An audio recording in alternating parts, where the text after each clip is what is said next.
On this episode of the Procedurally Generated Show, Tony makes a new friend by throwing things at animals, and Ethan gets skills for kills with Terry Crews. We talk about much of this week's biggest news and answer your questions.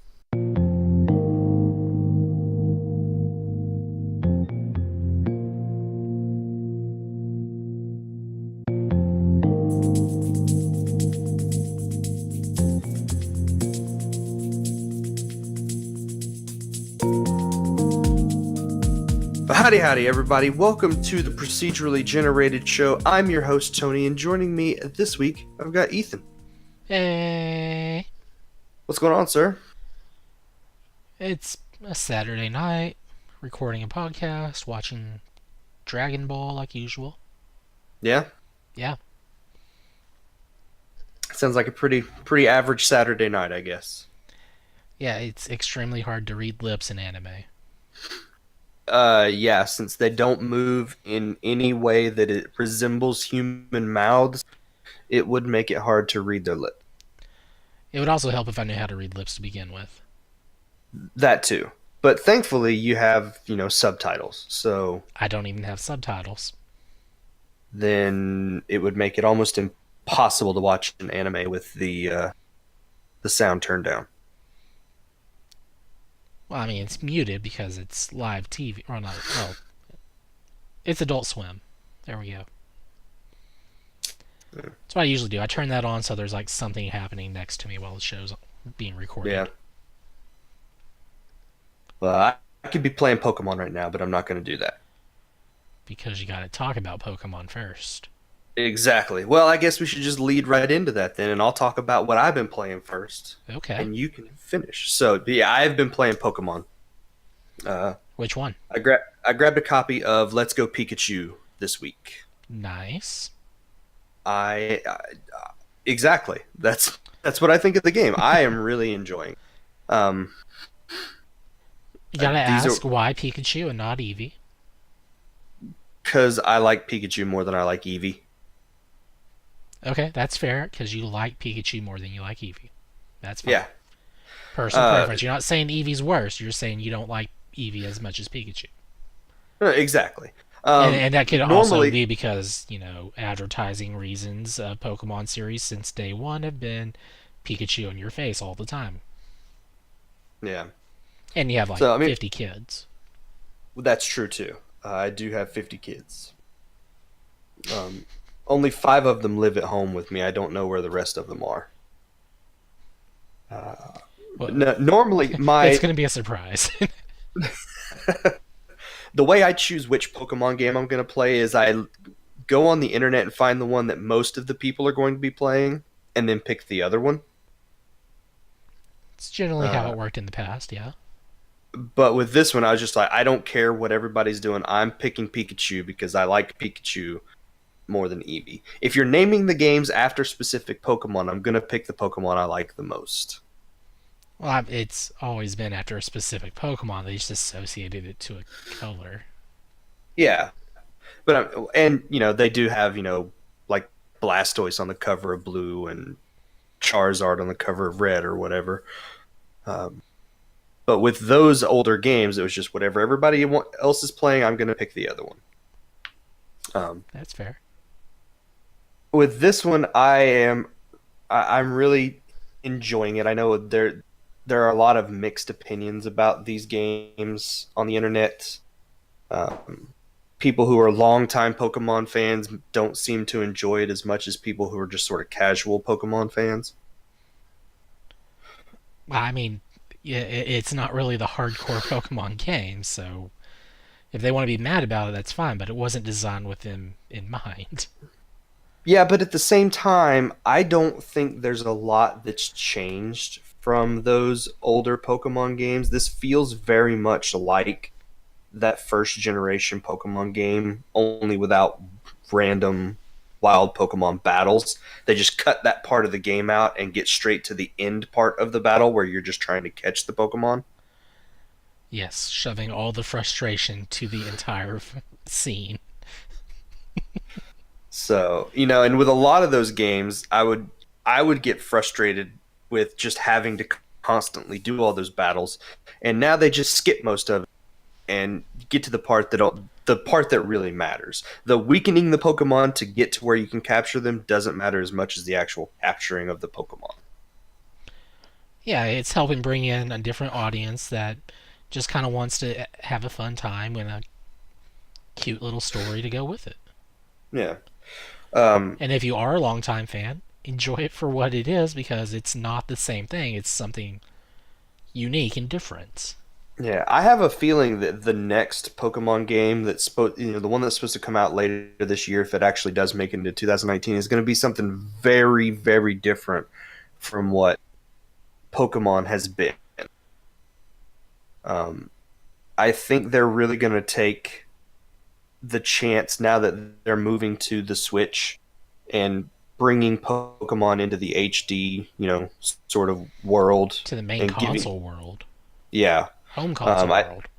I think they're going to do something very different. So Pokemon could change dramatically from what people are used to. And maybe I'm wrong, but that's just what I think is going to happen. And then these Let's Go games, if they continue this series as well, this is going to be that sort of older style game that probably appeals more towards casual Pokemon fans than the hardcore games. That's yeah, and So there'll be like 10 million different types of Pokemon to catch, fill out the Pokedex, realize you're not having a fun time doing that, and then you quit. So, but yeah, overall, I think the changes that they made to this are really good. I think visually, I really enjoy it. I think it's a really good update to, they've taken what how the series has evolved and the look from the later 3DS games, like Black and White and Sun and Moon, and just sort of moved that into a slightly more 3D style.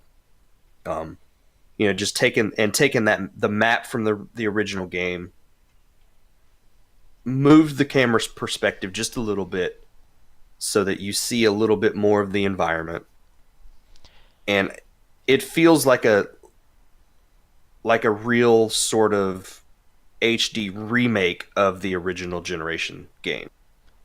It's almost like it was like they had the original map, and this was them just kind of testing the waters to see if they could do a different thing on a home console using this IP. And then it was like, why not make this a full fledged thing of its own? Yeah, it feels very to me. It feels like they've done this with Pokemon with what they're now doing with Link's Awakening. Okay. The transition seems similar for both of those games. This is this being a remake of Pokemon Yellow or whatever, and then Link's Awakening, taking that exact game using the exact same map and just instead of making it a 2D game, putting 3D assets onto it. Man, I can't wait for that game to come out. Oh, you and me both. I will definitely be there day one playing that game. So so yeah, I started with Pikachu. I tried picking one of those other Pokeballs that they give you because there are three Pokeballs on the table. The one in the middle is bouncing up and down because that's the one you're supposed to pick. But I wanted to pick one of the other ones to see what happens, and it just would not let me pick one of those other Pokeballs. They know which one you want, and they're like, nah, you can't have this, man. So I will never know what's in that third Pokeball now because I got the middle one. My rival, who I named Ethan, has the Eevee. I want to know what's in that third Pokeball. It's a mystery. So, and yes, my rival in the game is named Ethan because I was playing the game while I was talking to you on Facebook at the same time. See, I knew you named him Ethan. I didn't know that part of the story, though. So, yeah, we happened to be talking at the same time, and I needed a name for my rival, so I just named him after. Hmm. So, but yeah, overall, really enjoying it. I wish I could use a pro controller. I know why they don't let you use a pro controller, but I Yeah. wish you could use a pro controller. It's But been really there is a weird. button. There is a button you can press to actually throw the ball. I'm told. Really? Yeah, because if you're playing in handheld mode, it's like, how are you going to throw it? Yeah, if you're playing in handheld mode, you aim using the gyros and hit a button to throw the Pokeball. Um, but I Yeah, but don't if, think you can do if that you're on if a you're plane though, well, you don't exactly have the elbow room for that. exactly. Um, yeah, overall, I think that it's fine. I don't think it, diminishes the experience in any way. There are plenty of trainer battles to play to make it to give you that classic Pokemon feel. They don't give nearly enough experience, so you have to go out there and catch wild Pokemon to just rake it all in. Yeah, there is that. I have noticed that I don't feel over leveled so far. I'm two gyms in at this point. I'm on my way to the third gym. It's where Um, it gets real. I don't feel like I've ever been over leveled, but I also I don't know that I've necessarily been under leveled either. I have been when I got to the second gym and was battling Misty. I noticed my Pokemon. I only had one that had gotten to the level 15 requirement that you need Yep. to battle Misty. Um, but that one Pokemon was plenty to get through that gym by itself. Uh, I'm guessing it was I Pikachu. it was Pikachu. Oh yeah, you're going against a water gym using an electric Pokemon. Yeah, Come on. it only makes sense. So, that first gym with Brock was super simple. Um, and then the second gym, they add another. I think you have to do 3 battles before you get to Misty. So there's a little bit more that you have to do, but I got through that gym with no problem. I haven't ever lost a battle at all. Like even against some of the random like trainer. I don't remember what they're called. Um, or they're like the really the higher level trainers that are just random I think trainer. they're what, ace trainers or something. I Teacher can't train. remember. I don't know. They're there to help you learn more about whatever. Yeah, those are the only ones that gave me a little bit of trouble. But even then, I was able to get through them. Even if one or two of my Pokemon got knocked out, I was able to get past them, um, and then get to a Pokemon Center to revive all of my Pokemon. Um, so overall, I think the game is really good. I think it's really well balanced. I imagine I'll get to a point where I'm going to need to do a little bit of just sort of grinding, catching Pokemon to gain some levels with some of my party. Um, but I don't know how much I'll have to do of that. Um, Eh, you'll be surprised. Could so be a lot. overall, Could be a really, little. You don't know. I'm not gonna tell you. really enjoying it, having a lot of fun, especially getting the chance to play through the game with my kids. Andrew and I played um, all the entire way between the first and second gyms. We played the whole thing multiplayer, and he tagged along. Yeah, I That's forgot really that's interesting. multiplayer, It is a multiplayer game. and it makes So the battles that much easier because you're doing it two does. versus like one most of the time. It does. It's 2v1 for most everything. There was only one battle, and I think it was against Team Rocket, Jesse and James. I had to fight them, and it actually took control away from him for the second Pokemon because I guess in that instance it would give you 2 Pokemon to fight against their 2 Pokemon at the same time.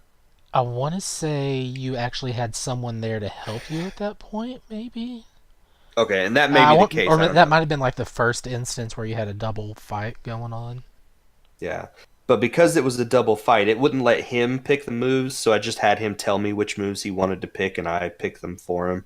Um, but the way they handle multiplayer in the game is kind of interesting, I guess, because it is just drop in, drop out. All you do is you grab the second Joy-Con and you shake it, and just a random, what they call a support trainer, drops in, and it randomly uh, puts a second player in there, and it just gives them one of the Pokemon that you have in your party. It gives them access to all 6. Um, but whoever is your second Pokemon will be their primary Pokemon. Um, and then you can't pick that Pokemon. So if, like, say he has Pikachu because Pikachu had been moved to the second spot in mine, Pidgey has been my primary Pokemon for most of the game. Until I get a Squirtle, and once I get a Squirtle, Squirtle will be my he'll be my guy. Oh, you're Um, getting close to that point, but it's gonna be a uh, bit. but I noticed I tried to pick a Pikachu as well in like Misty's gym so that I could have an electric Pokemon and he could have an electric Pokemon, and it wouldn't let me do it. It said that Pokemon was already in battle. Um, so you have two Pokemon, but it's essentially just like you having two of your Pokemon out at any time. It's just that a second player is controlling that second Pokemon.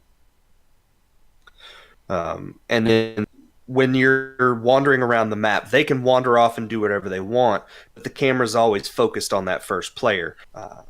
So if they wander off, it'll eventually just sort of drop them out of the co-op, and they have to shake the controller to drop back in. That's how you get rid of them? Man, that would have been helpful to know. So you can do one of two things: either just run far enough away from them that the game thinks they're no longer playing, or shake the second controller and it will drop them out.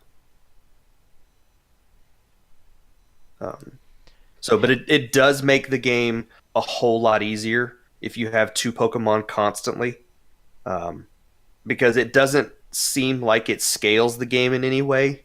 You're doing the same things. It's just that you have two Pokemon at that point, whereas normally you would only be controlling one. So, but it is really nice to have that option so that parents can play with their kids or kids can play with their siblings or whatever, and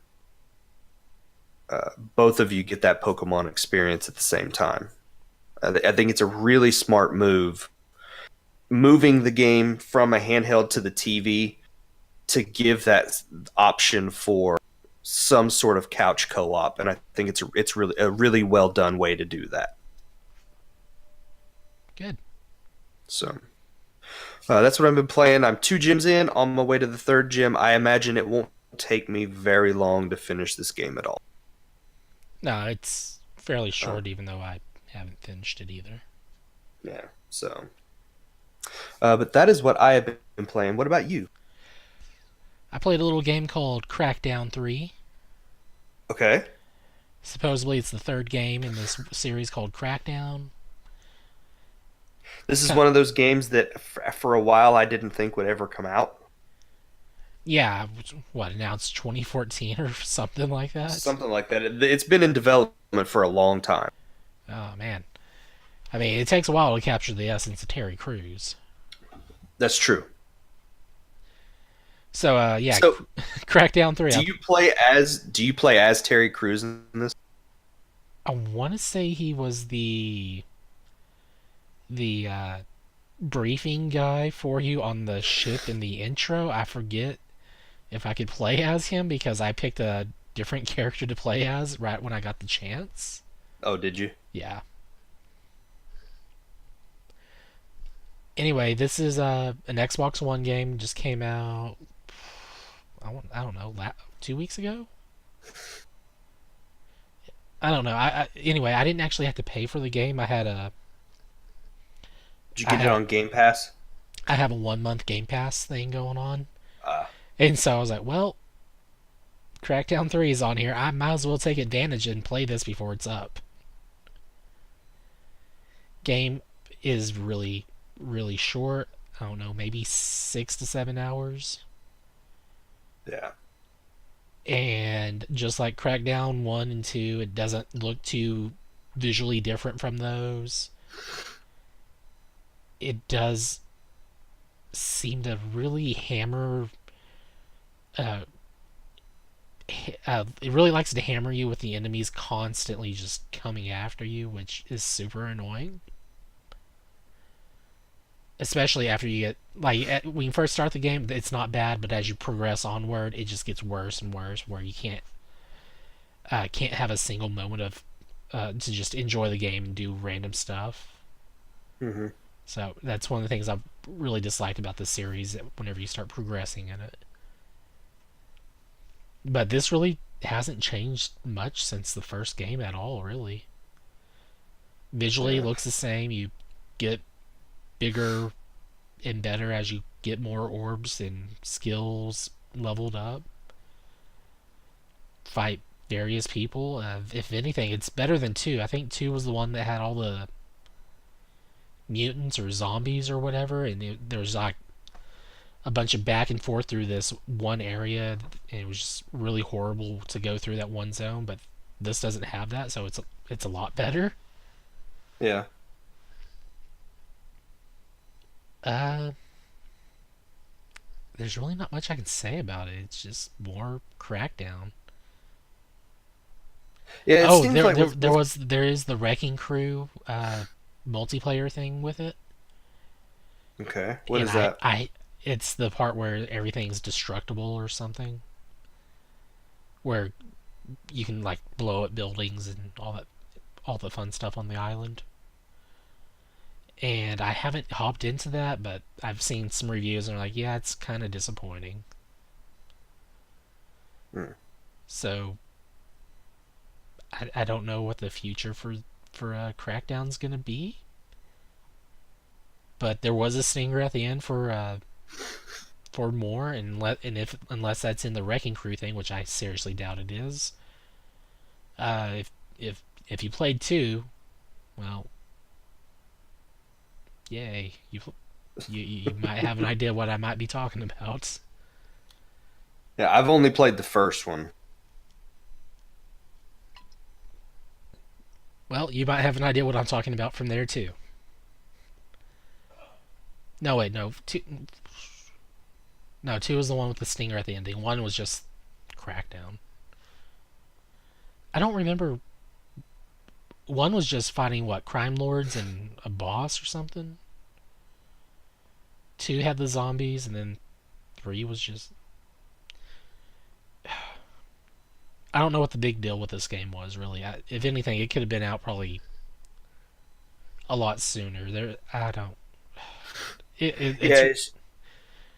the I had some development of the fun game with was it. so the development of the game was so messed up. I think they had some major issues with getting the game to be what they wanted the game to be.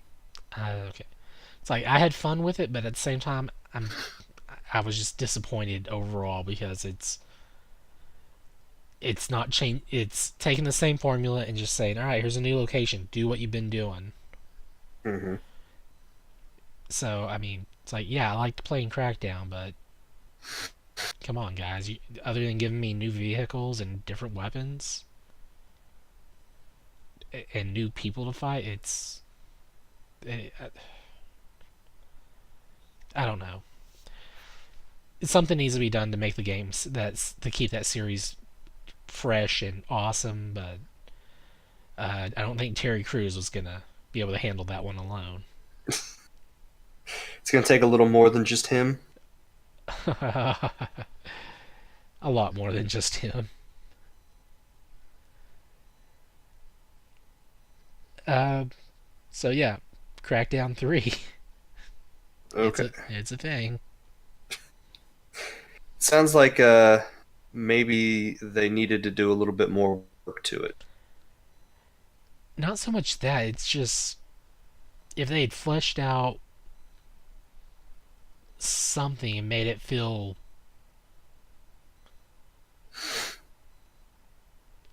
hmm, well, I didn't actually have to pay for the game since I got it through a Game Pass, so I don't feel like I've lost any money on this issue other than the fact that I got to play the game. Yeah. But if I paid money for it, I'd be slightly upset from that Okay. because That it's not doing anything new. yeah. And yeah, there are times when not doing anything new is not a big deal, but I think because it's been a long time since the second game, um, and I think this is a franchise that needed to do something maybe a little different. Kind of like how Assassin's Creed, you play 1 and then you go to 2. Two's got different stuff on there. You can do different things, but it's still kind of the same. Yeah. And then there was part two of two and part three of two. Yeah, It, each of the Assassin's Creed games, they had a, same base formula, but then there were differences to make them sort of stand out from each other. yeah, and then eventually got. I mean, for me, it eventually got to the point where, all right, I'm getting this again, where nothing. It's not different enough, but the interest is still there. Yeah. I don't know. I don't know if they need to change genres or just overhaul the entire game and make it play completely different. But Yeah. I don't know. I know with the first game, it as you played through it and you got more and more to feel like a superhero, that's when the game got really interesting. Um, and I don't yes, know how much this game keeps that sort of feel. it doesn't. I mean, you know you're the agent the whole time, and if you played the other ones, it's like, yep, I know what to expect here. Grab orb, get better. Fight people, Yeah. get better. Drive stuff, get better. I don't know. Yeah. And so much of that first game was about, because we hadn't gotten to sort of collectathon fatigue. Going out and getting all of the orbs in that game and things like that was what made that game interesting. Because we hadn't done a lot of that kind of stuff in a game like that. Whereas now there have been dozens of those types of games out. Yeah, and most people try to steer away from that formula now because it's an overly saturated market from yesteryear of that already that no one wants to do really. Hmm. So I don't know yeah, I think if if they they went like more action oriented, like a drastic change, like from Resident Evil 2 to the remake, that kind of drastic change, where like maybe you're like closer down there on your character, and so buildings look taller, your jumps feel feel bigger. yeah, feels greater, and I don't know, make the punches feel awesome when you're in fight, being able to do combos or something. An actual aiming system on there. Uh, Even the driving could be improved to be really good. Hmm. It wouldn't take much, really. Yeah, I think if they do a Crackdown 4, it's going to have to be something. It's going to have to feel different from the games that have been out. I'm just trying to think some games that they could possibly look at and be like, oh man, that would be just change your setting up a bit and make it where you have to power up through this. That other some other games would be great for that stuff. Yeah, I don't know how you change up the Crackdown formula. Yeah, because if you change it too much, it's no longer what it was, and I don't know how the diehard fans would react to that. Yeah, I don't either. Anyway, point is, if you bought the game and haven't played it yet, uh, I hope you're not disappointed when you get to it. And if you have Game Pass, probably play it through that before you ever consider buying it because it'd probably be cheaper and better for you in the long run. Yeah, Yeah. Well, if you have Game Pass, it doesn't cost you anything to play it. unless well, I mean, it costs you Game Pass, but that's Game Well, Pass. yeah. So, all right. Well, is that it? That's it. Okay. Well, then let's take a quick break and then we will come back and we'll talk about the news.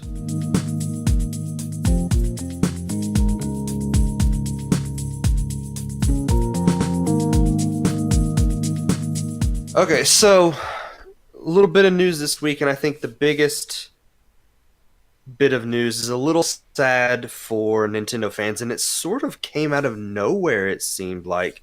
But that is that Reggie Fils-Aimé announced that he would be retiring, Oh no.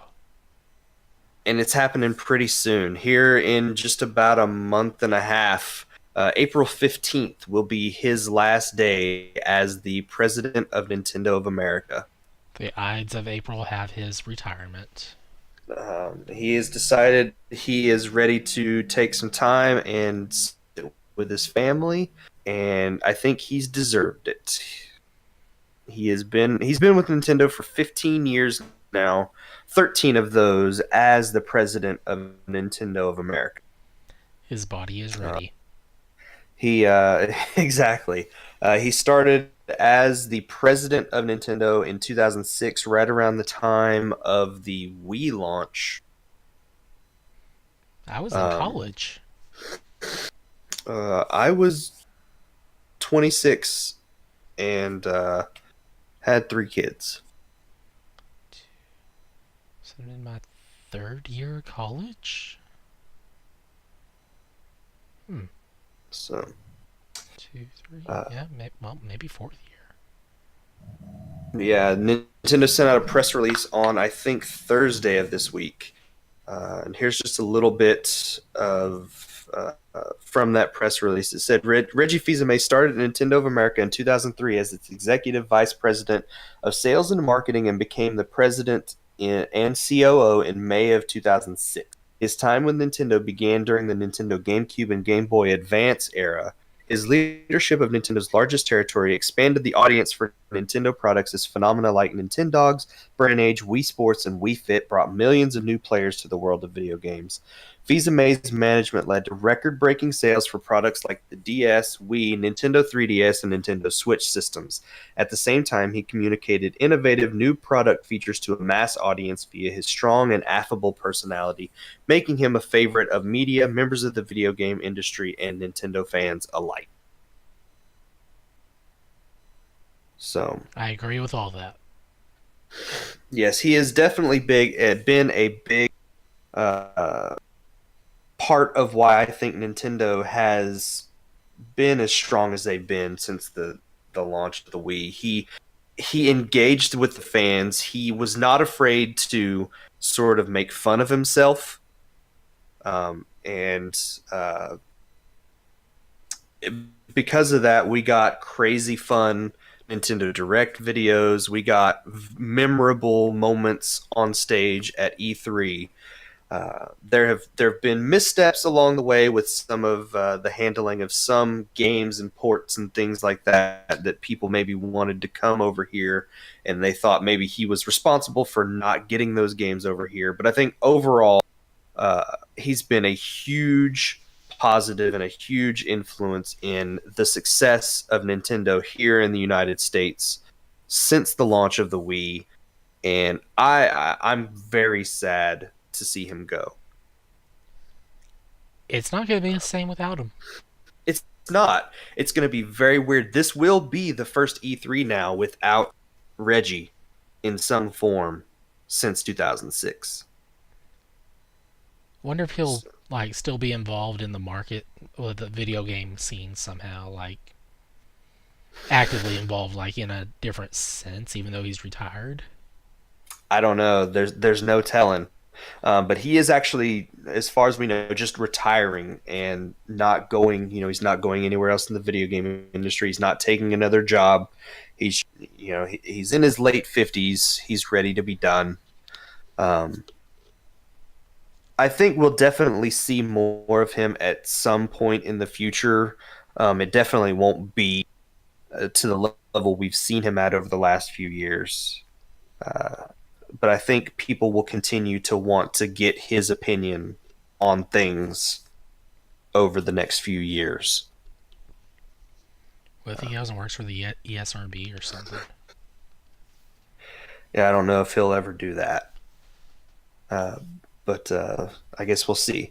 They did at the same time announce his replacement, and he is being replaced by Doug Bowser, who is currently the vice president of sales and marketing, which is the same position that Reggie held before he became the president of Nintendo. Bowser's taking over. Bowser is, and the internet was full of those jokes this week. Uh, He's got to be loving this as well. I follow him on Twitter, and I think earlier today he posted a thank you message to people for the overwhelmingly warm welcome that he was getting after the announcement of his move to become the president of the company. He started with Nintendo back in May of 2015 as the president of sales and marketing, or as the president of sales before being promoted to senior VP of sales and marketing the next year. Um, has been very much at the forefront of leading the marketing for the Switch, which Nintendo is very pleased to point out has been the fastest video game selling console of this generation through the first 21 months it's been on sale. Um, Previously, before he worked at Nintendo, he was an executive with EA and also the vice president of global business planning, and also was a member of the sales team at Procter and Gamble. Really? Did not know that Yes. part. So I think Nintendo of America is in very good hands. Doug Bowser, since coming on with Nintendo of America, has been very much active with the fans as well. Um, he likes. I think he really likes this job. He's not afraid to be a little silly as well. There have been people after he's tweeted out pictures and things of him have noticed things in the background of his pictures where he likes to play with the things that people are seeing. Like his when he was first announced as an executive at Nintendo, back in the background of one of his pictures, you could see he had some Mario and Luigi plushes that were tied up with an NES controller. I love Um, that one. That's so random. like he had captured them. Um, so I fully expect we will get plenty of fun Bowser related puns over the next few years with him in the president's position of Nintendo of America. What if we just see him on stage and he's like wearing Bowser horns or something? That would be very interesting. So,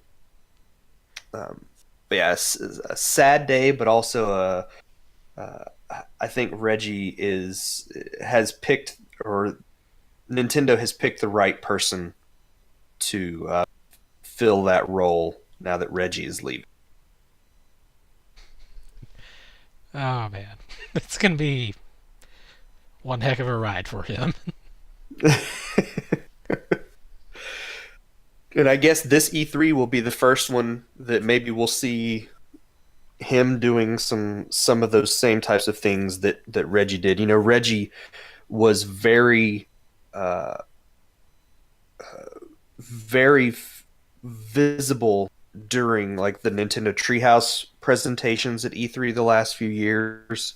Um, Getting out there, showing off gameplay, talking about the games, uh, and not afraid to put himself out there. And even when times were tough, when, you know, trying to get people interested in the Wii U when it was very clear that that system was not going to be something that was catching on with people. Um, he was still out there pushing as hard as he could to get people to buy that system. Um, so I'm very interested in seeing what's going to happen after this transition in April. I'm also looking forward to that myself. So, one thing that could possibly uh, be something that Mr. Bowser will be handling is what seems to be, and I'm going to preface this by saying this is clearly rumors and speculation at this point. We don't generally talk about this kind of stuff until we have hard facts from the people involved. But this talk just continues to get loud, and it seems like Microsoft and Nintendo are working on something. World domination. That could be what they're going for, especially with Bowser in charge of Nintendo now. They're joining forces and they're going to take down Sony.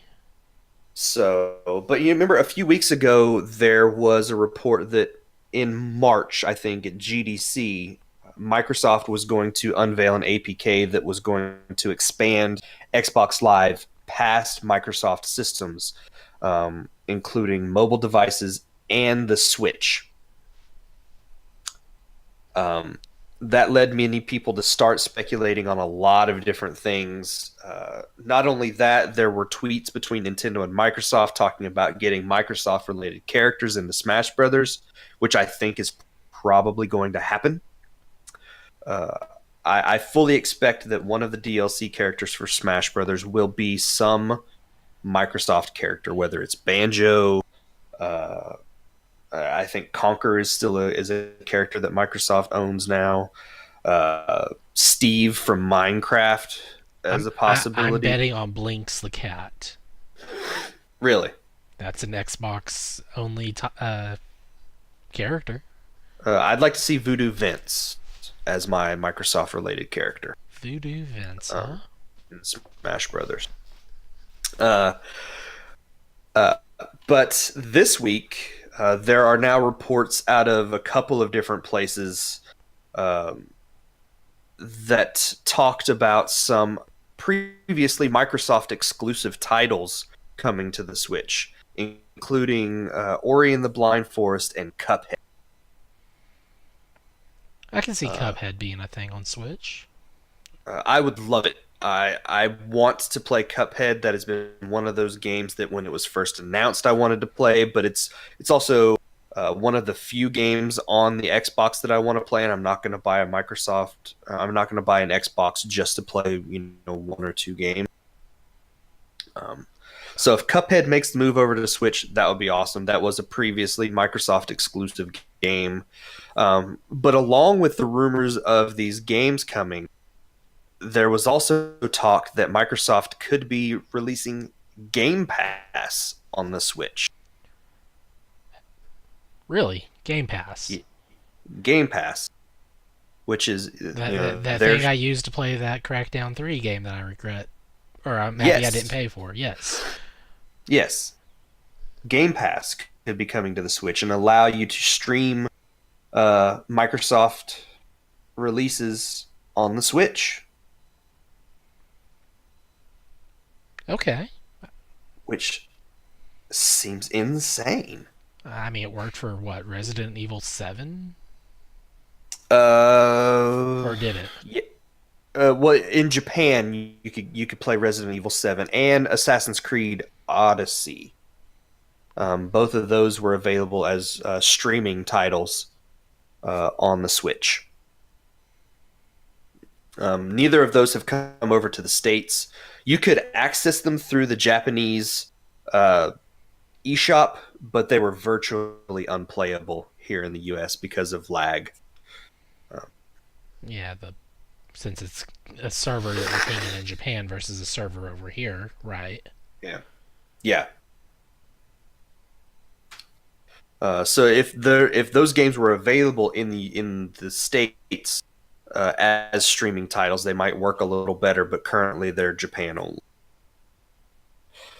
But there was also in the same reports rumors that some titles, and they said this is less likely than Game Pass coming to the Switch, but still a possibility. Games like Halo, Gears of War, or Forza coming to the Switch, not through Game Pass, but as actual ports of the game onto the Switch. I could kind of see Halo or Gears of War and Forza. I mean, of course, they'd have to be, well, like the most recent ones would probably have to scale back just a wee bit to work on Yeah, there.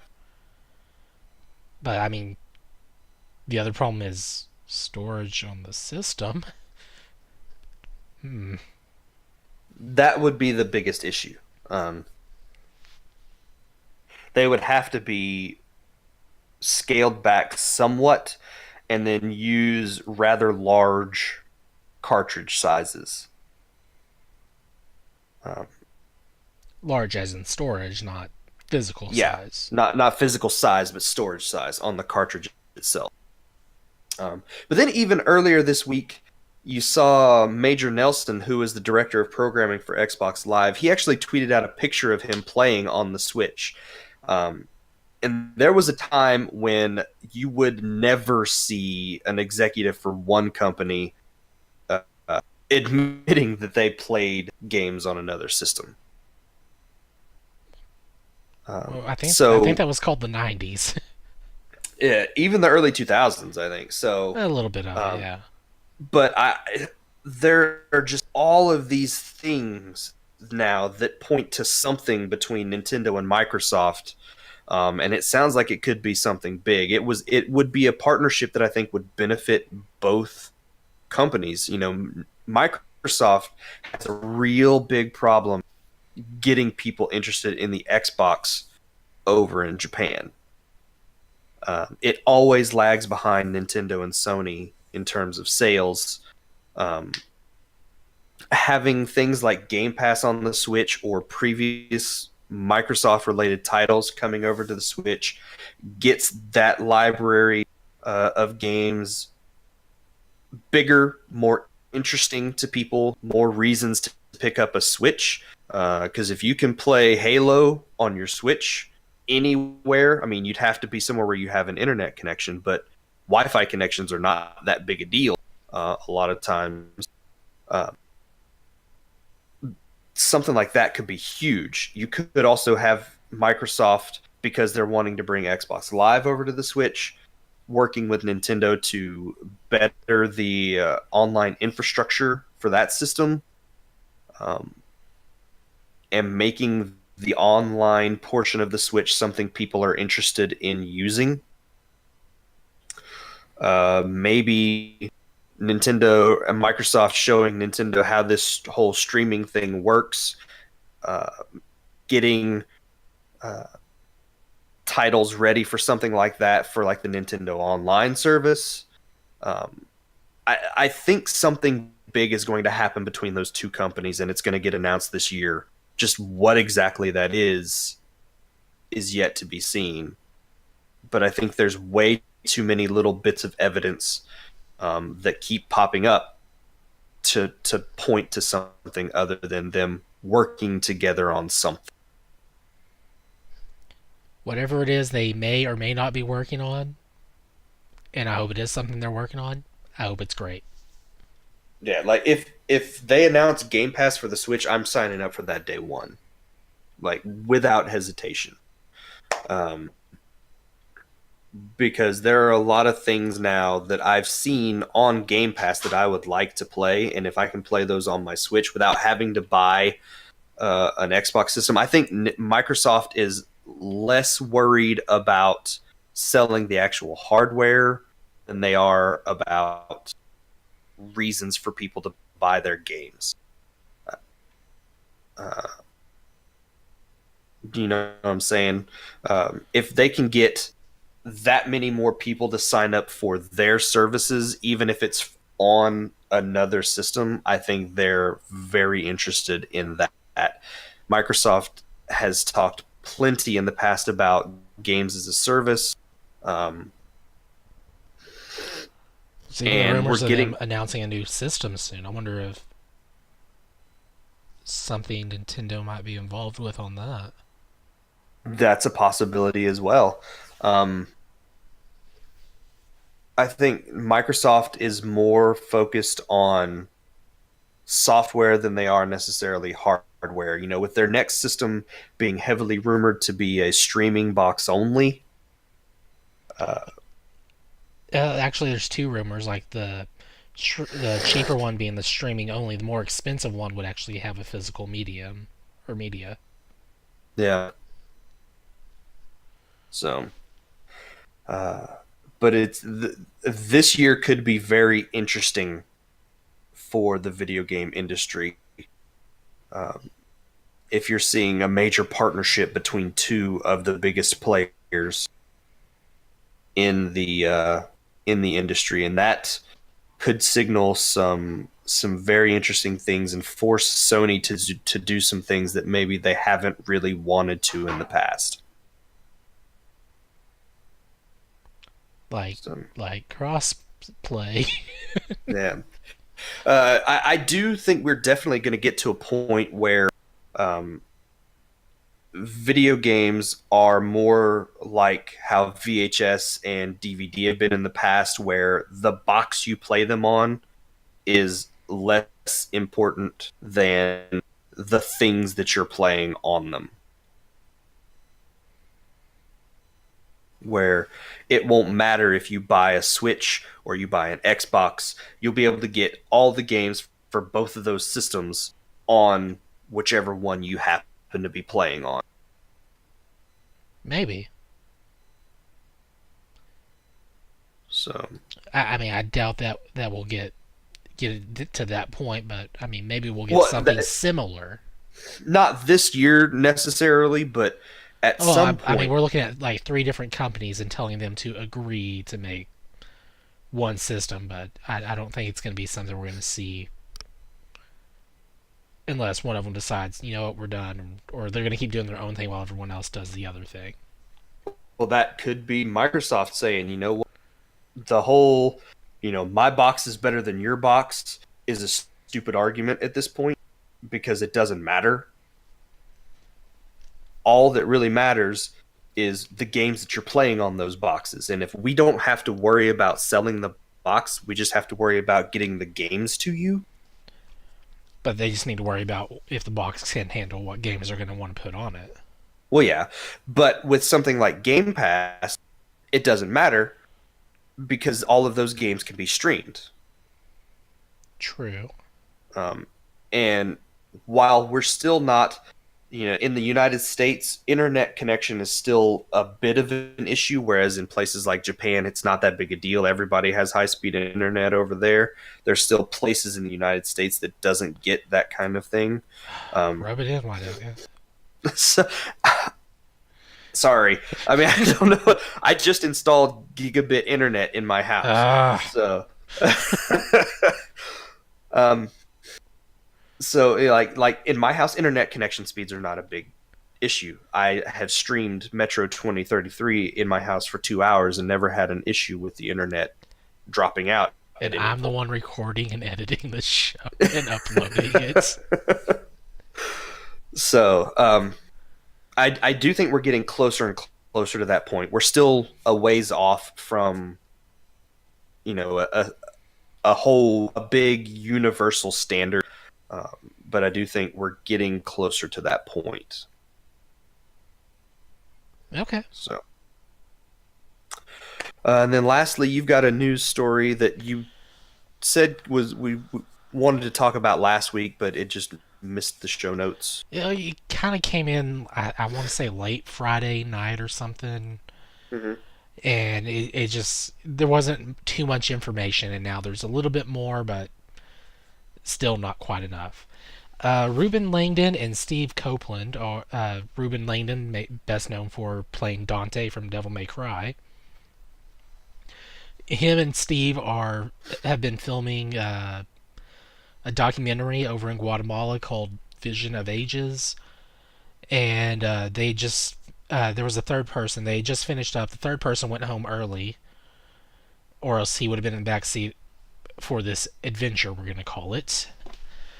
And anyway, they just finished loading up, got in their vehicle, and a gunman started shooting their car up, tried to enter their back seat, but they had locked the doors before that, and so he just started shooting the car some more, and they sped off to safety.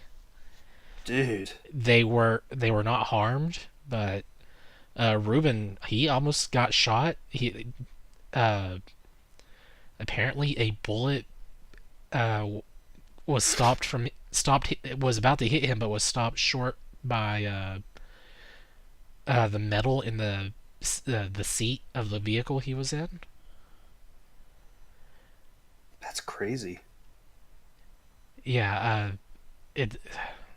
I forget. It's like something to do with like religion or something with this documentary they're filming. Okay. but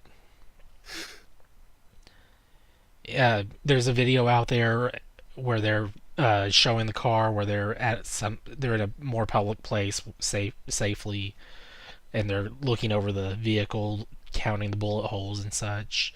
And Ruben's off to the side. He's kind of, uh, he's not panicked or anything. He's just taking it in stride, kind of happy. And Yeah. uh, he even tweeted out saying he was so glad he had his bulletproof coffee this morning. And Gotta love that bulletproof coffee. right. Actually, it was like they just finished filming, and he was off to. They were trying to leave so he could get off to a thing where he could talk about Devil May Cry, and so he got to talk about getting shot at while at the event that he was going to. Makes for a fun story. It actually did make for a good story for him. I mean, he's up there wearing the Dante thing. He's like, can't shoot me or something. There you go. Well, I'm glad that nobody got hurt. That's sort of the most important thing. Yeah, the only downside is, last I checked, the gunman still had not been captured. Yeah. Oh, he was also the motion capture model for Chris Redfield in Resident Evil 5 and 6. Oh, interesting. Well, there you go. Well, hopefully they can find the guy and take care of this whole situation. Yeah, otherwise, I mean, if he had, even if he uh, even if he had to hit, I don't know what I'm trying to say. I'm glad he didn't hit Ruben, but if he had, it probably would have been a lot worse. Like, he would have a lot more people on him, but that sounds not right to say it like that. Yeah.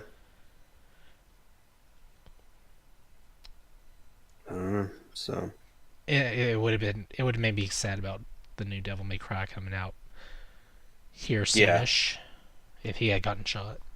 yeah, that would have definitely put a different spin on the marketing of that game. Oh yeah.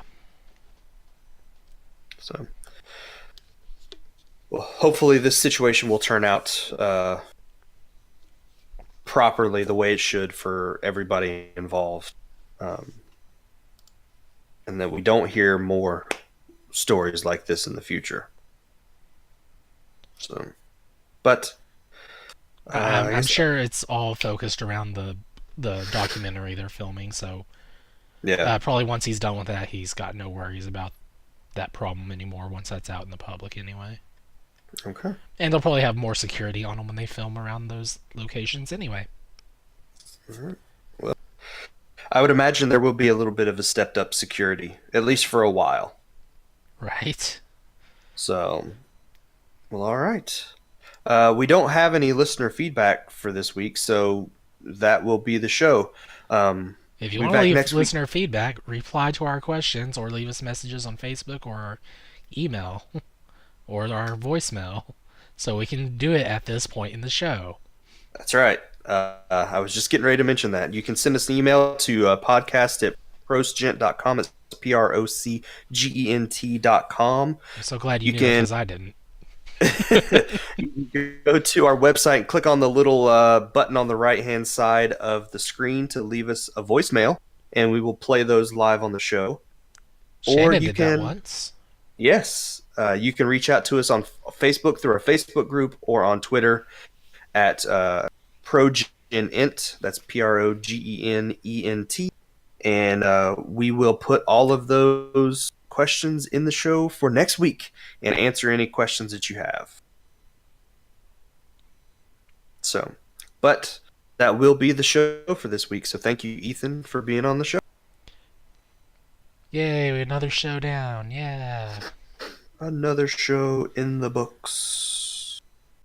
If you want to reach out to us, we have tons of new ways to do so. You can email us at podcast@procegent.com. That's PROCGENT.com. You can send us a voicemail if you want by clicking on the voicemail link on the right side of the website. You can send us voicemails up to 90 seconds in length, and we'll play those on future episodes of the show and respond to the questions that you have. If you like what we do here, you can now support us on Patreon, patreon.com/pgint. Patreon supporters will get a video version of the podcast a day early. These will normally go out on Tuesdays. Patreon supporters will get them on Monday. Follow us on Twitter at twitter.com/progenint. Check out our YouTube channel that we've got and see the content we've got going on up there. And then we still do have the Facebook group where you can interact with us on a daily basis as well.